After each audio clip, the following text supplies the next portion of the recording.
हमारे देश के कानून में 2005 में हिंदू सक्सेशन एक्ट को अमेंड करते हुए कानून व्यवस्था में भारी बदलाव लाया गया, क्योंकि पहली बार सारी बेटियों को उनकी पैतृक संपत्ति में समान अधिकार दिया गया।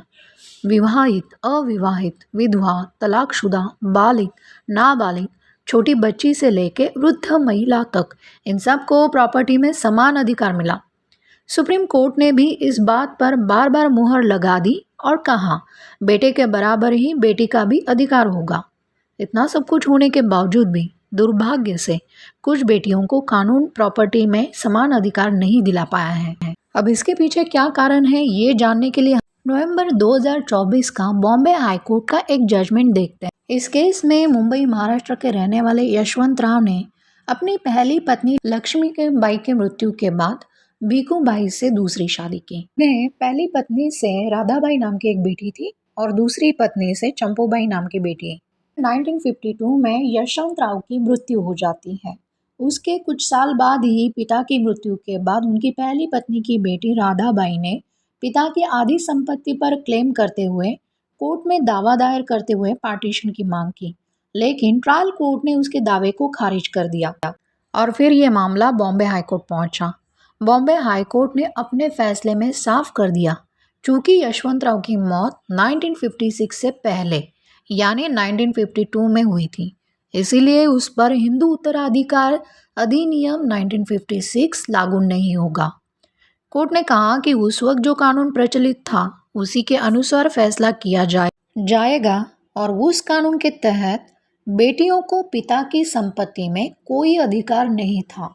ध्यान से सुनिए, ये पॉइंट बहुत इंपॉर्टेंट है। 1956 से पहले कौन सा कानून था? 1956 से पहले हिंदू महिला संपत्ति अधिकार अधिनियम 1937 लागू होता था। इसके अनुसार पत्नी को संपत्ति पर सिर्फ जीवन भर के लिए सीमित अधिकार मिलता था।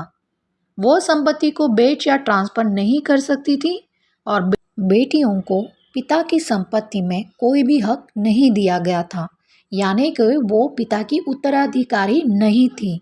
1937 के इस एक्ट में स्पष्ट रूप से केवल और केवल बेटों का जिक्र किया गया है और 1956 का हिंदू उत्तराधिकार अधिनियम यानी हिंदू सक्सेशन एक्ट, जिसमें बेटियों को प्रथम श्रेणी के उत्तराधिकारियों के रूप में शामिल किया गया है, पर यह 1956 से पूर्व पिता की मृत्यु पर लागू नहीं होता है।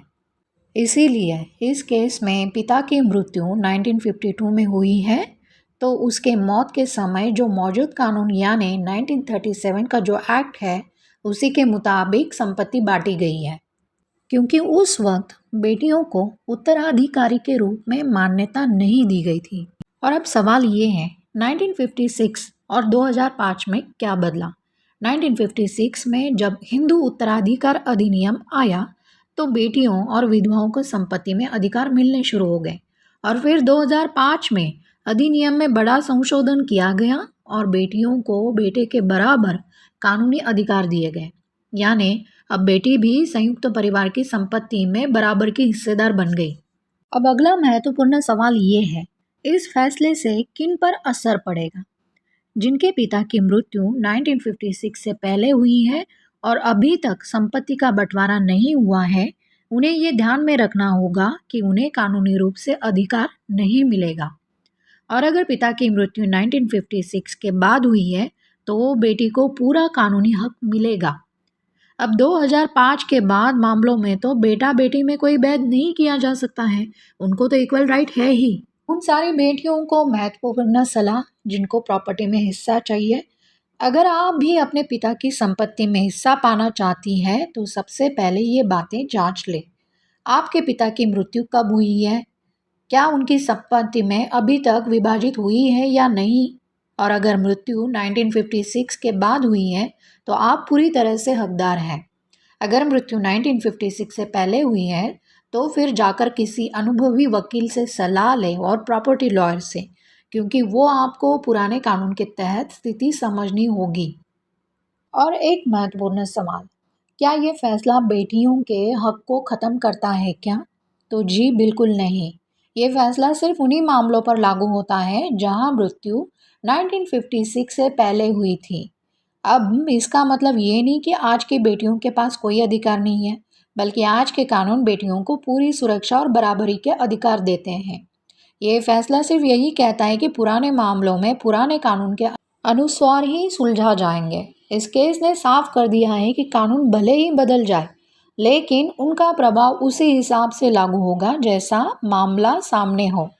यानी कोई भी नया कानून पुराने मामलों में तब तक लागू नहीं होता जब तक उसमें ऐसा स्पष्ट तौर पर न कहा गया हो। इसीलिए अगर आपके परिवार में भी संपत्ति को लेकर कोई विवाद चल रहा है, तो सबसे पहले आपको ये जानना ज़रूरी है कि कानून की तारीखें और नियम क्या कहते हैं।